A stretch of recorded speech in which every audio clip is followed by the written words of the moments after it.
Got a Chevy 2500 Express 4.8 liter. Doing a radiator, doing the water pump, the fan clutch, the gaskets, the thermostat.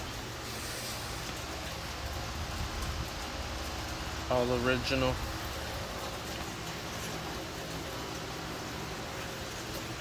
Came in for a cracked radiator though.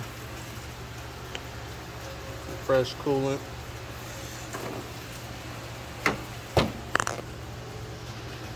Throttle body is disgusting.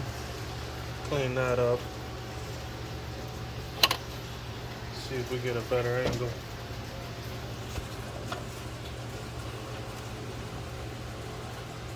Just black in there.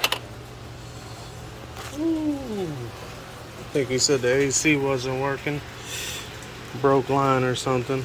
It'll come back in. It's got some codes in it and stuff.